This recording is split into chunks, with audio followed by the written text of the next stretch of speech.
মুহাম্মদুর রাসূলুল্লাহ সাল্লাল্লাহু আলাইহি ওয়াসাল্লামকে একজন জিজ্ঞেস করেছেন, হুজুর আপনি নবী হইলেন কবে? রাসূল বলেছেন, কুনতু নাবিয়্যান ওয়াল আদামু বাইনাল মা'i ওয়াত তিন। আমি তখনও নবী ছিলাম যখন আদম আলাইহিস সালাম পানি আর মাটিতে মিশ্রিত অবস্থায় ছিল।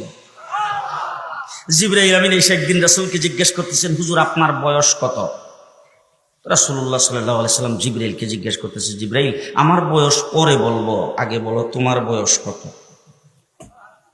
কিছু আছে কিছু, আগে বলো তোমার বয়স কত? জিবরাইল আমিন, হুজুর আমার ডেট অফ বার্থ জানা নাই। বুঝেন নাই? ডেট অফ বার্থ আমার জানা নাই, তবে একটা ঘটনা যদি আপনার কাছে বলি, এটা দিয়ে হিসাব করে আপনি আমার বয়স কত এটা বের করতে পারবেন।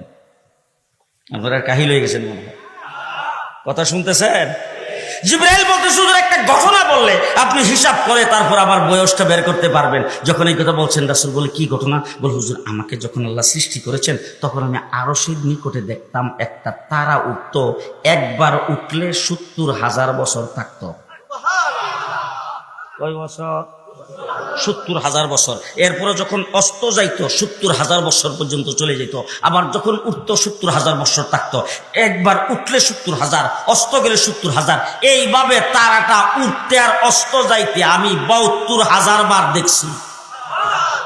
হুজুর এখন হিসাব করে আমার বয়সটা কত এটা আপনি বের করে নিন। রাসূলুল্লাহ সাল্লাল্লাহু আলাইহি সাল্লাম বলেন, হিসাব করার জন্য তো ক্যালকুলেটর মেশিন লাগবে, সেই মেশিনটা তো এখন নাই, হিসাবটা পরে করব, আগে বলো দেখি তারাটার নাম কি, কোথায় থেকে আসতো, এটার পরিচয় কি? জিবরাইল আমিন বলেন, হুজুর এই সম্পর্কে আমি কিছুই জানি না। আল্লাহর নবী বলেন, আমার কাছ থেকে জেনে নাও, যে তারাটারে তুমি উঠতে দেখতা অস্ত যাইতে দেখতা, সেই তারাটাই ছিলাম আমি। এখন তুমি হিসাব করে বের করো আমার বয়স কত। রাসূল বলছেন, আব্বালু মা খালাকাল্লাহু নূরি, আর এক রাওয়ায়াতে বলছেন, আব্বালু মা খালাকাল্লাহু রূহি, আল্লাহ পাক সর্বপ্রথম আমার নূরকে তৈরি করেছেন। মুহাম্মদুর রাসূলুল্লাহ সাল্লাল্লাহু আলাইহি সাল্লাম আমাদের মধ্য থেকে একজন মানুষ, আমাদের মতো মানুষ নয়। দৃষ্টান্ত স্বরূপ বলতে চাই, আমরা যখন মায়ের পেটে ছিলাম তখন মার তো কোনো কষ্ট হয় যে, আপনার ছেলের বউর ঘরে যখন বাচ্চা হয় তখন তো বউর মার কোনো কষ্ট হয় না। আপনার মেয়ের ঘরে যখন নাতি নাত্র হয় তখন তো মেয়ের কোনো কষ্ট হয় না। সবাইরই কি হয়?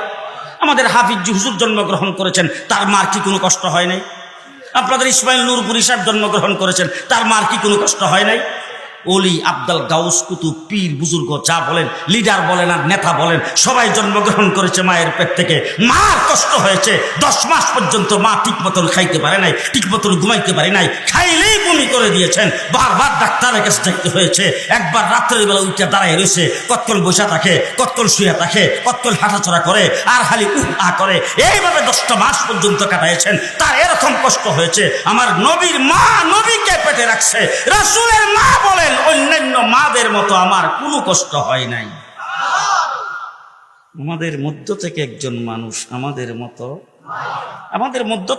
মানুষ, এই জন্য মায়ের পেটে রাসূল সাল্লাল্লাহু আলাইহি সাল্লাম ছিলেন, মার কষ্ট হয় নাই, আমাদের মতো মানুষ নয়। বেশ কমরা বুঝে আসতেছে তো। এবার আমি জিজ্ঞেস করতে চাই, আমার মা আমাকে পেটে রাখছেন, আমার মানে সন্তানাদিজন হয়েছে, আমার স্ত্রী তাদেরকে পেটে রাখছেন, আমাদের কি হয়েছে? মুহাম্মদুর রাসূলুল্লাহ সাল্লাল্লাহু আলাইহি সাল্লামের মা তাকে পেটে ধারণ করেছেন। মা আমেনা রাসূলুল্লাহ সাল্লাল্লাহু আলাইহি সাল্লামের দাদা আব্দুল মুত্তালিবের কাছে বলতেছে, ও আব্বা আমি কি করব, যেদিন থেকে সন্তানটা আমার পেটে আসছে ওই দিন থেকে আমি যদি প্রচন্ড রৌদ্রের ভিতরে বের হইয়া যাই, তখন আকাশের মেঘ এসে আমার মাথার মধ্যে ছায়া ধরে। আমাদের মধ্য থেকে একজন মানুষ, আমাদের মতো। মা আমেনা বলেন, ও শ্বশুর আব্বা আমি কি করব, যেদিন থেকে সন্তান আমার পেটে আসছে ওই দিন থেকে আমি যদি কুয়ার থেকে পানি উঠাইতে যাই দেখি কুয়ার পানি উতলাইয়া কুয়ার পাড়ে এসে আমার জন্য অপেক্ষা করে। হুজুর আকরাম সাল্লাল্লাহু আলাইহি ওয়াসাল্লামের মা আমেনা বলতেছেন, ও শ্বশুর আব্বা আমি কি করব, যেদিন থেকে সন্তান আমার পেটে আসছে ওই দিন থেকে আমি যখন ঘুমাই তখন স্বপ্নে দেখি বিবি আসিয়া, বিবি মারিয়াম আকাশের তারকাগুলি ঝুঁকে আমাকে সালাম করতেছে, চন্দ্র সূর্য আমাকে সালাম করতেছে। আমি যখন রাস্তা দিয়ে হাঁটি গাছগুলি আমার মাথা নত করে আমার সামনে সালাম করতে থাকে। আমাদের মধ্য থেকে একজন মানুষ, আমাদের মতো। রাসূলাম মিন আনফুসিহিম, খুব ভালো করে বুঝেন, মুহাম্মদুর রাসূলুল্লাহ সাল্লাল্লাহু আলাইহি ওয়াসাল্লাম মায়ের পেটের থেকে জন্মগ্রহণ করেছেন, আমরাও মায়ের পেটের থেকে জন্মগ্রহণ করেছি। আমার আপনার যেইভাবে ডেলিভারি হয়েছে রাসূলেরও ঠিক সেইভাবে ডেলিভারি হয়েছে। এই দৃষ্টিকোণ থেকে রাসূল আমাদের মধ্য থেকে একজন মানুষ। কিন্তু আমি যখন ডেলিভারি হয়, আমার বড় বড় যখন ডেলিভারি হয়, তখন মার কষ্ট হয় কিনা? ডেলিভারির সময় কষ্ট হয় কিনা? কষ্টে অনেক মা সহ্য করতে না পেরে তার সিজার করতে হয়, অথবা অনেক মা মারাও যায়। কিন্তু আমার রাসূলের মা হযরত আমিনা বলেছেন, আমি মুহাম্মদকে ডেলিভারি করেছি, তার ডেলিভারির সময় আমার কোনো কষ্ট হয়নি। আমাদের মধ্য থেকে একজন মানুষ, আমাদের মতো মানুষ নয়। এবার আমি জিজ্ঞেস করতে চাই, আমরা সবাই যখন মায়ের পেটের থেকে বের হয়েছি, কেউ কাইথিয়া, কেউ সিথিয়া, মাথা ডাকি বের হয়ে আসছে, সোজা হয়ে আমি আয়েশা জমিনের মধ্যে পড়ছি। আমার রাসূল সাল্লাল্লাহু আলাইহি সাল্লাম ঠিক মায়ের পেটের থেকে বের হয়ে আসছেন। এই দৃষ্টিকোণ থেকে রাসূল আমাদের মধ্য থেকে একজন মানুষ। কিন্তু রাসূল সাল্লাল্লাহু আলাইহি সাল্লাম আমাদের মতো পৃথিবীতে আসেন নাই, তিনি সেজদারত অবস্থায় আগমন করেছেন।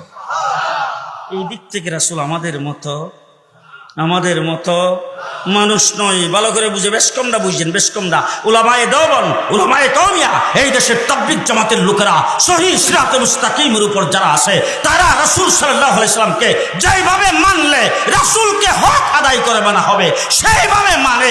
এই জন্য রাসূলকে আমরা মানুষ মনে করি, কিন্তু আমাদের মতো মানুষ মনে করি না। কথা কি বুঝে আসতেছে?